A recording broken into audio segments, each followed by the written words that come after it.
Didn't you call me to come visit you because you're injured? Oh, really? When did I call you?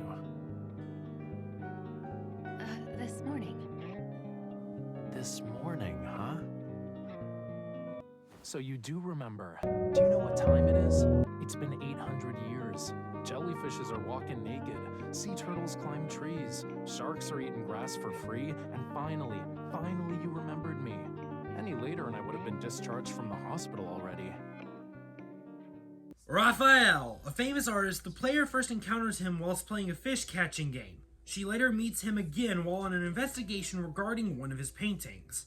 After the two ward off some wanderers, Rafayel offers the player to be his bodyguard, to which she reluctantly agreed. They went to an island, and upon being attacked by a powerful wanderer, we learn of the special connection forged between the player and Rafayel hundreds of years ago. Rafayel is a Lemurian and the next in line to become the god of the seas. After many events between the two, he had fallen in love with the previous incarnation of the player.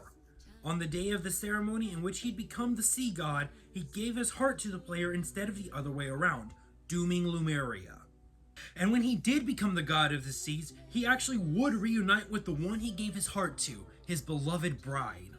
Unfortunately, his heart must be returned to him, no matter what.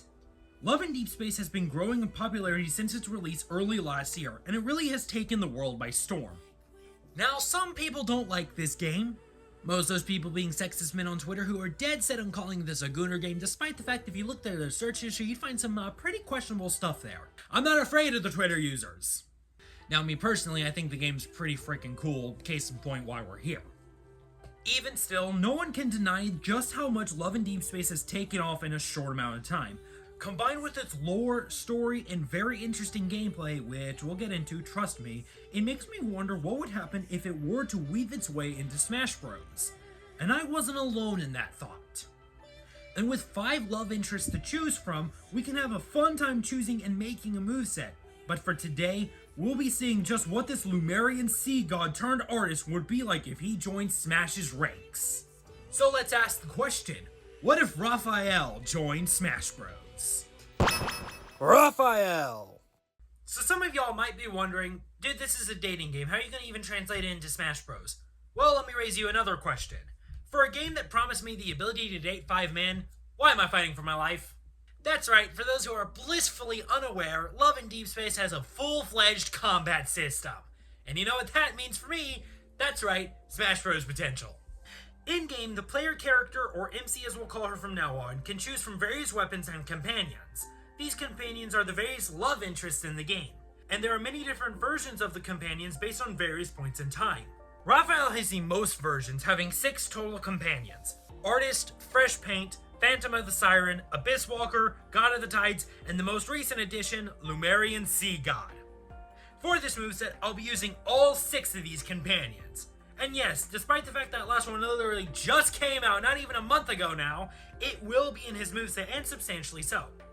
Rafayel also has an evol in the game like all the main characters, and his evol is fire, so most of his moves are going to take on a fire attribute. A very nice pink fire though. And of course there will still be some water moves because, you know, God of the Seas. So with all that said, how will Rafayel play? Well, he'll be a mix of a rushdown fighter and a trapper. Using both Rafayel and MC's combined strength, you'll see what I mean later, keep your opponents on their toes, then rush on in to finish the fight. Rafayel will be a lightweight fighter, surprisingly, sitting at an 86. Now granted, that is very low on the spectrum, but it is needed for balancing sakes. His walk speed is above average, sitting at a 1.155. His initial dash is great, sitting at a 2.25, with his true dash going to a 2.055. His airspeed is honestly not that good, sitting at a 1.019, with his fall speed sitting at a solid 1.64. He'll have 2 jumps though, they won't be the highest jumps in the game, and he'll have no additional movement options. So let's start with Rafayel's ults. Rafayel's default appearance will be his artist outfit, his default companion and modern day look. His second ult will be his Abyss Walker outfit. This is his look during his Sea of Golden Sand myth and his outfit in his companion of the same name. Hey, you know how I said his third myth would be here despite the fact it just came out? Well, for his third ult, it will be his Lemurian sea god appearance, tail and all.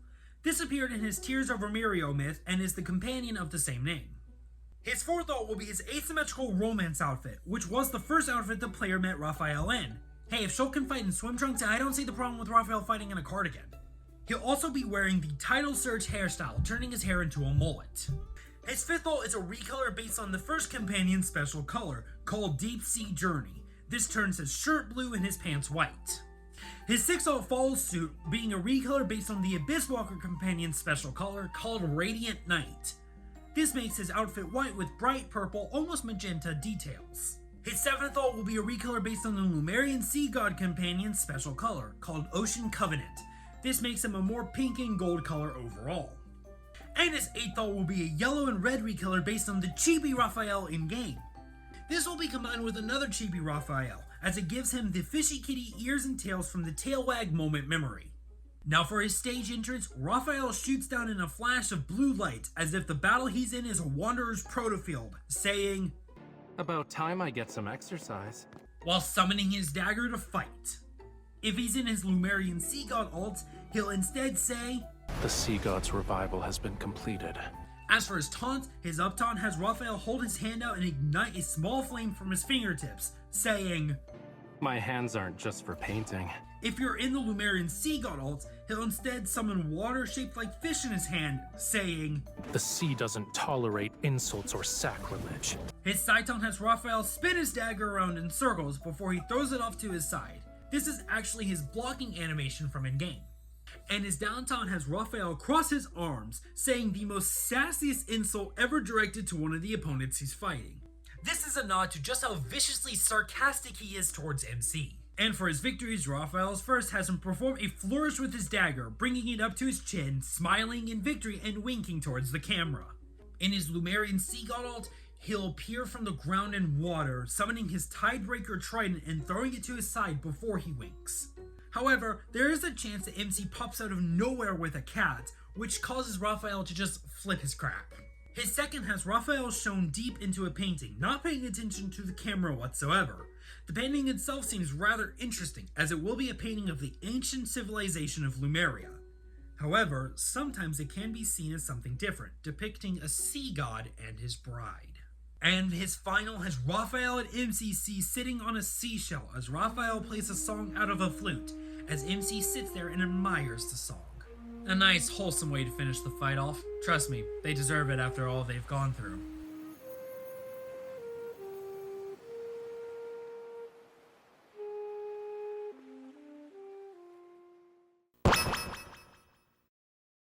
Rafayel's jab has him swing his dagger from right to left, then left to right, before ending with a powerful uppercutting slash. It's a quick and relatively strong jab. The third hit can also launch opponents. Rafayel's forward tilt has him quickly jump up into the air and slash angle downwards. It's a bit on the slower side for a forward tilt, but it has the advantage of being a great combo finisher. His up tilt has Rafayel use his Tidebreaker Trident, spinning it overhead for 3 quick spins. This deals solid damage at a quicker rate, alongside of covering a wide horizontal area right above Rafayel. But also, it comes out right above Rafayel. It doesn't cover any other angles.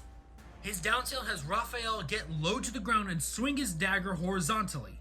It deals solid damage and can be used for popping up opponents and edge guarding. And for his dash attack, Rafayel quickly performs a harsh angled slash right in front of him, dealing a solid amount of damage and quick, despite having a solid amount of in-lag. It also covers a surprisingly good amount of area in front of Rafayel, meaning multiple opponents can get caught by it. For Rafayel's forward smash, it'll be the resonant skill from the Fresh Paint Companion, Illuminating Strength. This will bring in MC to have both her and Rafayel charge to gather strength, unleashing 3 spinning fire slashes out in front of them. This will deal massive amount of damage to opponents, albeit this move does have a decent amount of in-lag. For Rafayel's up smash, it will also be a resonance skill, this one coming from the Abyss Walker, Fantasia Shark. This has MC and Rafayel charge before unleashing a giant shadowy shark out of the ground in front of the two. It's big, it goes high, but it's very slow and has some start and end lag. Suffice to say, you'll be locked in this move for quite a bit. And for his down smash, Rafayel uses his companion support skill from the artist, Scarlet Shade. This has him charge and then unleash a triple Fire Lily ring around him. It's a solid damage dealing attack with some minor knockback. However, there is more. After use, this move leaves a Flame Lily on the ground, which deals below average damage to opponents if they run into it. After a period of around 5 seconds, it will explode, which will deal solid damage and great knockback. Only one can be on the stage at a time though, so if you use the down smash again while one is out, the other will dissipate instantly without any benefits. Raphael's neutral has him take his dagger and perform a very quick double 360 spin, though he himself can't do any damage, just his dagger. While quick, it doesn't deal a whole lot of damage, being best used for either combos or as a quick get-off-me tool. For his forward air, Rafayel stabs his dagger towards the ground at a harsh angle, which will send him farther down.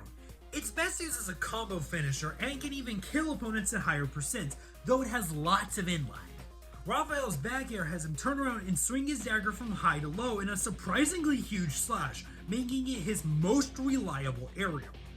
His up air has Rafayel swing his dagger and perform a quick hop to lead into a high arcing attack. It's slower at the start but deals solid damage, and would be great at juggling opponents. And his down air has Rafayel charge towards the ground with his whole body pointing downwards. If he hits the ground, Rafayel leaves a powerful shockwave of dark fire, striking from both sides. That shockwave covers both great horizontal range and great vertical range. But if you go off stage with it downwards, you might end up leading to an early KO. This is actually the companion support skill from the Abyss Walker companion. Rafayel grabs with one hand and pummels by bashing the dagger's pummel into opponents. And have you seen that pummel? It's sharp, this is gonna hurt.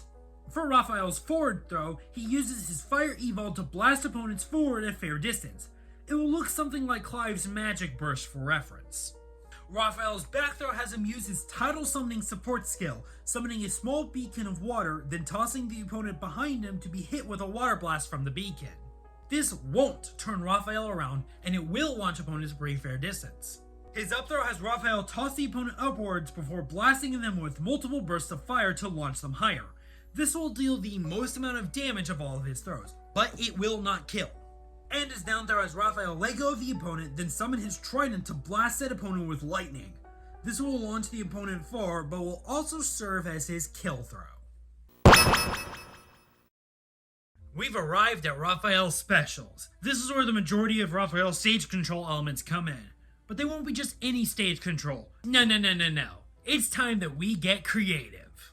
For Rafayel's neutral special, let's turn up the heat, as this move comes from his artist resonance skill, Scorching. Rafayel and MC join forces to unleash a blaze of fire right in front of them. This acts as a projectile, and one that can be somewhat spammed. It goes a fair distance forward and deals solid damage in multiple hits. Opponents will have a hard time breaking free from the flare if they are caught in it, so beware if you're fighting Rafayel. However, while Rafayel is using this move, his back is left exposed, meaning that if you can maneuver right, you can get behind him and attack Rafayel while he's using the move. Beware if you're going to try this tactic though, because unlike a later move we'll be talking about, Rafayel can cancel out of his neutral special and react to you trying to get him, meaning you can be the one punished in the end. There is one more key aspect to this move. When you use it, if you have a Fire Lily on the stage, it will instantly explode. This means if you can get an opponent in between a Fire Lily and this, they'll be in for a world of hurt, potentially even being killed early if they aren't careful. Scorching will provide Rafayel with many ways to mess with opponents and their game flow, but can be punished if opponents see it coming. Well, we've done his first resonance skill for a special, so why not use his most recent for another? For Rafayel's side special, it'll be the recently released Lumerian Sea God's resonance skill, Cerulean Verdict. Rafayel and MC charge MC's sword, then they swing it down to unleash two massive tides that crash down onto opponents. These tides can catch opponents in their wake, forcing said opponents to take high amounts of damage. The tides can also easily break shields, meaning that just shielding through this move isn't an option. You can charge this move to go farther, but it will max out at about half a Final Destination's length. You can also cancel out of the charge by shielding or dodging. However, if you go through with the full attack, Rafayel will be locked in place and can't move, meaning an opponent can come on in to punish Rafayel, leading to an early death if you aren't careful. Cerulean Verdict is a high-risk, high-reward type move, making it situational but worth it if you can pull it off. Alright, let's keep up with these resonance skills, shall we? For Raphael's up special, he'll use the resonance skill from his God of the Tides companion, Surging Tides. A little bit on the nose, don't you think? Raphael and MC jump into the air while holding MC's Tidal Embrace wand, with water accompanying them and gathering at the top of the wand. If you stop here, it'll do average damage, some minor knockback, and will put Raphael into freefall after use. It will also get him a very, very high distance into the air. However, much like Cloud's Climb Hazard, if you press B again, the two will go plummeting down. If they hit the ground, a huge splash of water erupts, dealing massive damage and knockback while simultaneously covering a massive area on the stage. That said, it can send Raphael flying down to his demise if you aren't careful, so use this move wisely. Surging Tides can end up being a detriment if you mess it up, but it can be a great asset if you use it correctly. Okay, are we going to be consistent? Nope. For Raphael's down special, we're going to now pull from the Abyss Walker's Ardent Oath 4 Scourges. Raphael aggressively throws out Dark Fire Chains. They go a shorter distance directly forward, just over a fourth of Final Destination's length. If an opponent is caught by the chains, they'll be wrapped up in them for a period of 3 seconds. Opponents can burst out of the chains by rapidly moving their joysticks, meaning both Raphael's player and other players must be prepared to move as soon as this move connects. The heavier the opponents are, the harder the time they'll have escaping Raphael's grasp. Good luck, Bowser players. As Raphael's player, you can use this time to go in and annihilate opponents' health, assuming they can't break free. You can also use this time for many other things, case in point setting up stage control or just getting away from the fight if you need to. There is a short cooldown after use, keeping the move from being internally spammed. If you whiff the attack, Raphael will suffer from lots of end lag, so make it count. 4 Scourges can make or break Raphael's game, trapping opponents in place if they aren't careful. Overall, Raphael's specials are a powerful bunch that allow him to not only trap opponents, but also deal insanely high damage.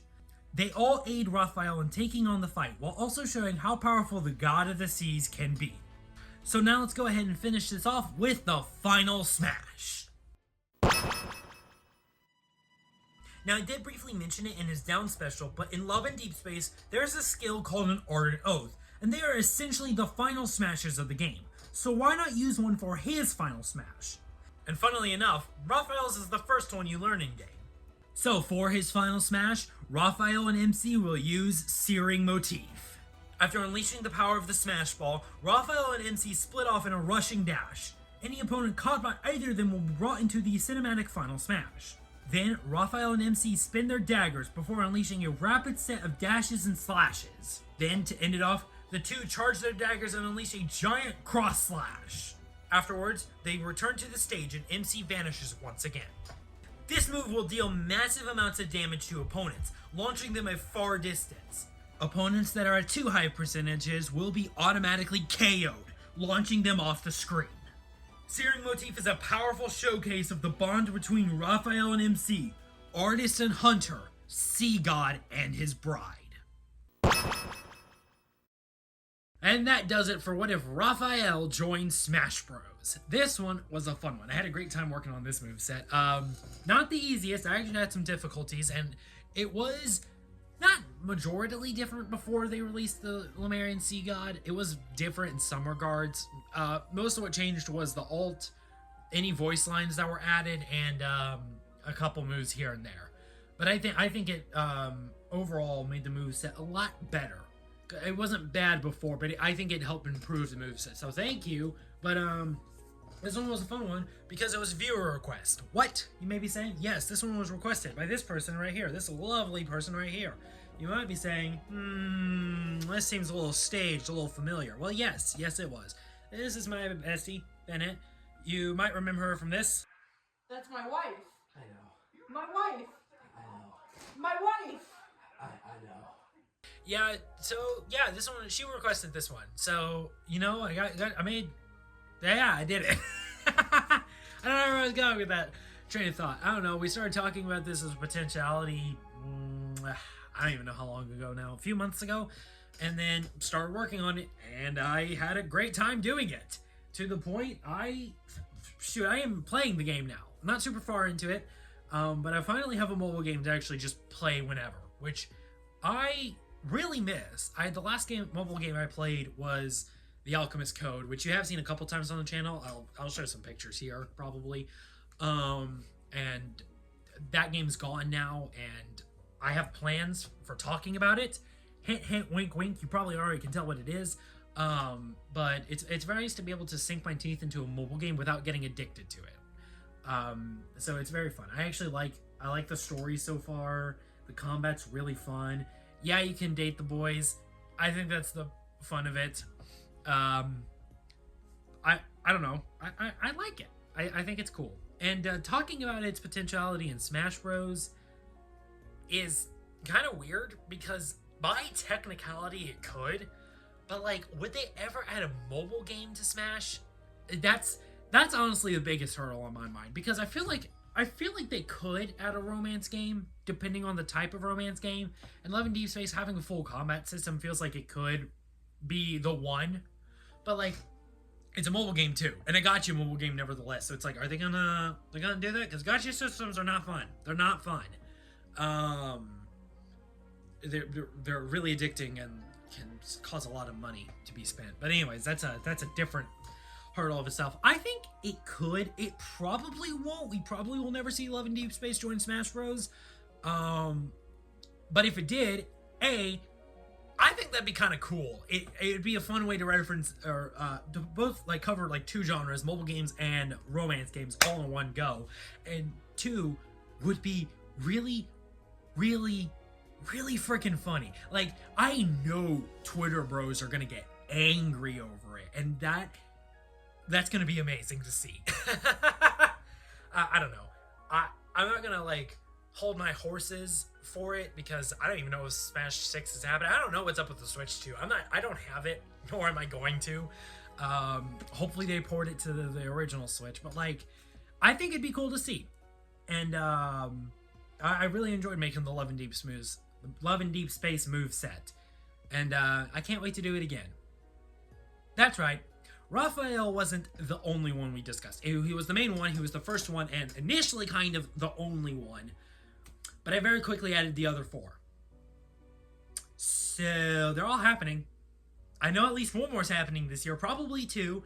And I'm excited to do them. They're really fun. It's a lot more methodical than you think. It's really fun. But anyways, I've yapped about this a lot. I do want to say one last thing. This is going to be the last video that's made purely on my phone. We're finally updating equipment. I got a tablet here that's going to serve as a video editor and stuff. I'm very excited to get going. But with that said, I'm going to do this all in one breath. Ready? Thank you so much for watching this video. If you enjoyed it, you know what to do. Please like, comment, subscribe, and all that good stuff. And the link down in the description down below, there's going to be a link to a playlist. I don't know why I say it like that, but there's going to be a link to a playlist containing the entirety of the Smash Bros. Theory Kit series, from Larry Boy all the way down to Rafayel. Okay, that was actually really easy. Like that, I don't feel out of breath. Those band skills coming in really good right now. Anyways, thank y'all so much for watching. And if you enjoyed it, cool. I almost did the outro a second time. With all that said, thank y'all so much for watching, and I hope y'all have an amazing rest of your day. Bye-bye!